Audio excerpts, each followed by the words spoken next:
بچوں کو تربیت دینے کا انداز۔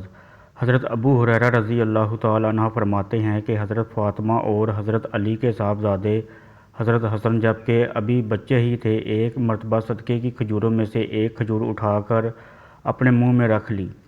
جب حضور اقدس صلی اللہ علیہ وآلہ وسلم نے دیکھا تو فوراً فرمایا کخ کخ۔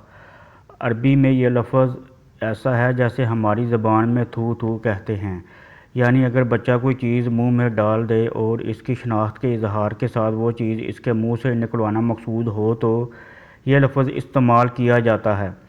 بہرحال حضور اقدس صلی اللہ علیہ وآلہ وسلم نے فرمایا کخ کخ، یعنی اس کو منہ سے نکال کر پھینک دو۔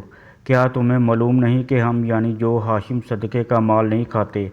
حضرت حسن حضور اقدس صلی اللہ علیہ وآلہ وسلم کے نواسے ہیں، اور ایسے محبوب نواسے ہیں کہ ایک مرحب حضور اقدس صلی اللہ علیہ وآلہ وسلم مسجد نبوی میں خطبہ دے رہے تھے۔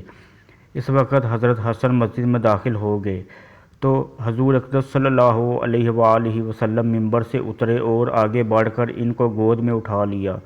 اور بعض مرتبہ ایسا بھی ہوتا ہے کہ حضور اقدس صلی اللہ علیہ وآلہ وسلم نماز پڑھ رہے ہیں اور یہ حضرت حسن آپ کے کندھے پر سوار ہو گئے، اور جب آپ سجدے میں جانے گئے تو آپ نے ان کو ایک ہاتھ سے پکڑ کر نیچے اتار دیا، اور بھی ایسا بھی ہوتا ہے کہ آپ ان کو گود میں لے لیتے۔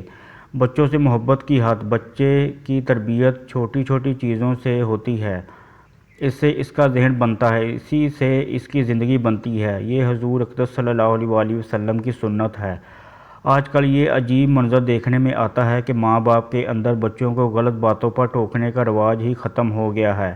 آج سے پہلے بھی ماں باپ بچوں سے محبت کرتے تھے، لیکن دو معقل اور تدبیر کے ساتھ محبت کرتے تھے۔